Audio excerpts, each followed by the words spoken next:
Guys, before I start talking about episode 66 Dragon Ball Super, which is awesome by the way, I'll get to my thoughts in a second, I wanted to show you guys this really cool Dragon Ball Z clock that I got. It's actually cut out of vinyl. Now this is really cool because it's something you can hang on your wall. It's actually cut from a legitimate vinyl record, which is really cool. It says Dragon Ball Z down here, and then of course characters all cut out. This is all cut out really well. It comes with a clock and everything. Very neat. I actually got this from the, I'll put the URL up here. It's the recordbreakers.net. They have like an Etsy page and everything, but I saw this and I went ahead and contacted them, and I bought one of these, and then they saw my my other reaction video on Dragon Ball Super, and they asked if I wanted to give some of these away to some of the viewers, and I said I would love to do that. That'd be awesome. So they're sending me 3 of these to give away.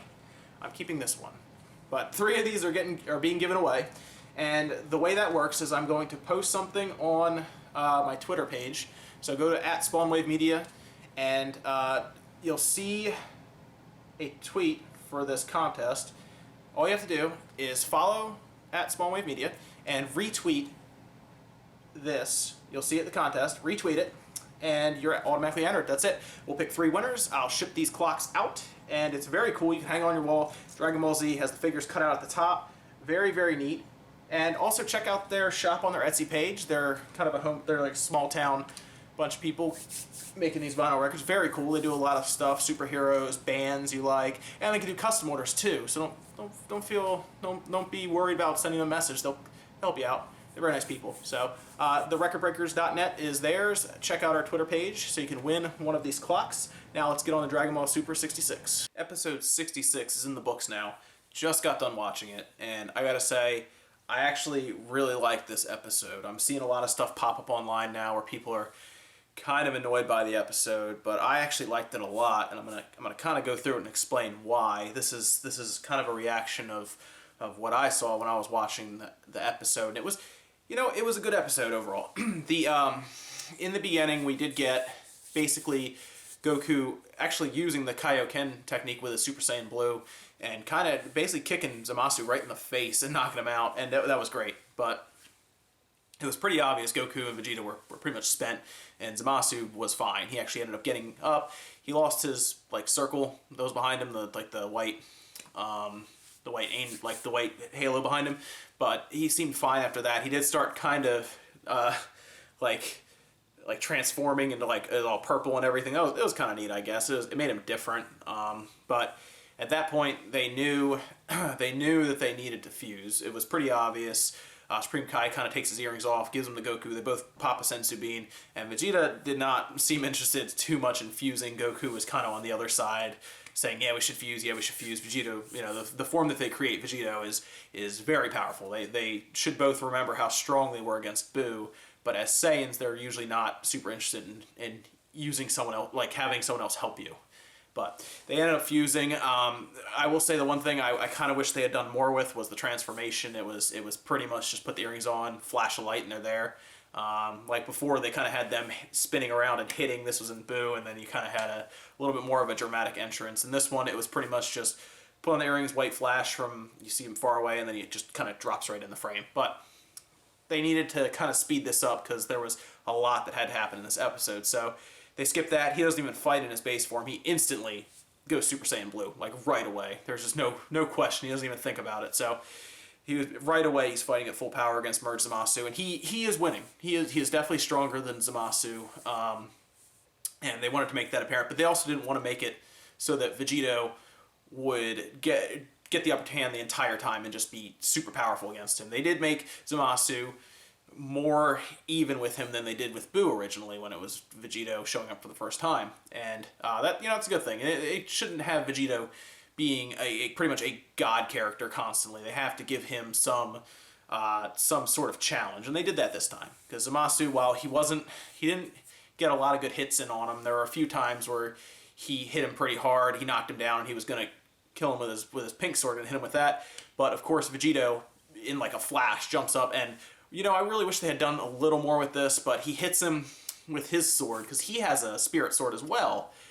It just basically runs him through, and then of course he talks about how he's immortal and everything, and realizes that that's not going to work. But I wish they had done more with this. I wish they had used their swords against each other, like actually, like, you know, actual sword fighting and everything. They had a lot going. With the fact that they both, I don't, by accident or not, have energy swords, essentially. You know, they're key swords that they can use to fight each other, and they really didn't do anything with it. I kind of wish they had, but right away, Vegito basically jumps on him and hits him with the final Kamehameha, and of course, Zamasu jumps out of the way, essentially, and right there, Vegito instant transmisters up, goes to hit him, hits him, and then instantly defuses. Now, this is interesting. They said that they kind of rewrote the books on this Potara fusion from what we know, and they basically said that it still doesn't, it's not a permanent fusion, which is weird. I was a little confused. The subtitles aren't out yet, but it seemed that it wasn't like a permanent fusion, and that there is a time limit on Potara, which kind of was a little weird to me. But that basically makes the Potara fusion and the fusion dance very similar. Basically, I don't know why you would use the Potara fusion unless it is stronger than the fusion dance, because then you don't even need earrings. You just need to make sure your Potara... I guess that eliminates the need for trying to perfect the dance. You could just put these earrings on and go. But that seemed a little out of left field to me. I don't know if it did to you guys, but it seemed a little odd, almost added in almost. But they defuse. Instantly, Zamasu takes them both out. Boom. Like one hit, done. And then in the meantime, before this, Trunks gets his sword. The kids bring him his sword. It's broken, of course. He powers up and basically makes an energy sword out of it. So he powers up. The sword becomes an energy sword, essentially. And he has this idea that he'll go fight Zamasu with it. You know, I'll go defeat him with the sword. And he powers up to his Super Saiyan Blue merged. They don't even have a name for it yet, but his form. And he runs in, stops Zamasu from killing Goku and Vegeta. And at this point, Zamasu has pretty much the upper hand on Trunks. Trunks is trying really hard to fight him, but it's pretty clear that Zamasu is going to kill him, essentially. And at this point, we see, this is probably the coolest scene in the entire episode, might be in all of Dragon Ball Super right now. Although I am kind of partial to the Kaioken 10 against Hit, but this might be one of the most, to me, well done scenes in the entire arc, the entire thing. We have Trunks start to absorb energy like a spirit ball type form, where you see energy coming off of people. They kind of break off into this nice orchestra kind of music, and it's really, really dramatic and very, very cool sounding. And it kind of collects into what looks like a spirit bomb. Now, Trunks isn't collecting energy like Goku does. He's kind of standing there, and then he realizes it looks like that the spirit bomb is above him, so he kind of absorbs it into his sword, okay? And at this point, you got like just this awesome music in the background. It's super dramatic, and he basically runs Zamasu through with it. And you go from one of I think some people might say one of the most beautiful scenes in the entire arc, with the music and everything going on, and there's some really cool imagery. Obviously, everybody in that timeline is kind of coming together against Zamasu to defeat him, essentially.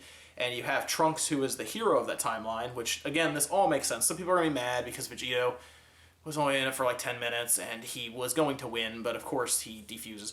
Trunks needs to be the deciding factor in this timeline. It's his timeline. He's the hero of the timeline, and it makes a lot of sense that his sword would be strong enough to defeat Zamasu, because of course Goku and Vegeta put their power into it. You take power from the entire world. Remember, the Spirit Bomb is technically, if you really consider it, the strongest move in Dragon Ball.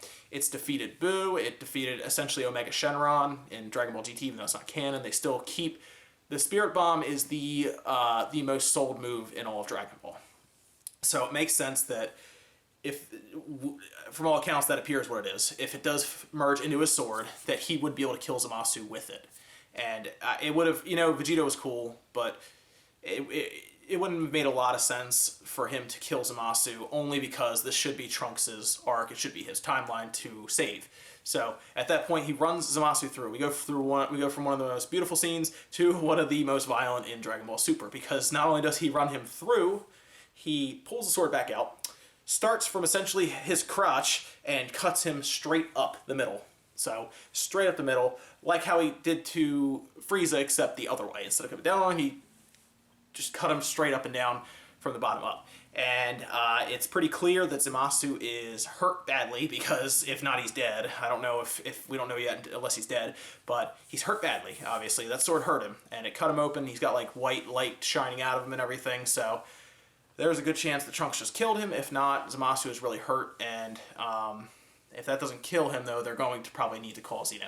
But I like the episode a lot, especially that ending 5 minutes or so with Trunks basically beating Zamasu, and like I said, the scene at the end with the spirit bomb absorbing into a sword and the music in the background and everything. It was just a really cool scene in Dragon Ball Super. If you have not watched it yet, I urge you to watch it. It's very cool. I'm gonna watch it probably again in like an hour when the subs come up, just to kind of see it with English text and everything at the bottom. But watch it. Good episode. Don't get too caught up in the Vegito thing. He was really cool to see. I was hoping he would stick around for more than an episode, but I understand you can't have your two big main characters fused into one character that not everyone may recognize. Goku and Vegeta are recognizable characters. You can't have them as Vegito for more than an episode or two. It's just not good for their advertising. I understand that. So, good episode. I'm very interested to see where it goes from here. This arc is definitely winding down. It may have another couple episodes left in it and it's done. And then we'll see if we start from that Universal Tournament or we have something else happen that maybe gets Piccolo and Gohan involved. But we'll see. If you like the video, guys, like, subscribe, check it out. Like I said, every night we'll do another video. Every weekend we'll do another video for Dragon Ball Super to see where this arc's going. I'm very curious. So, but yes, I will see you guys next Saturday night, I guess. Same time. I'll see you guys then.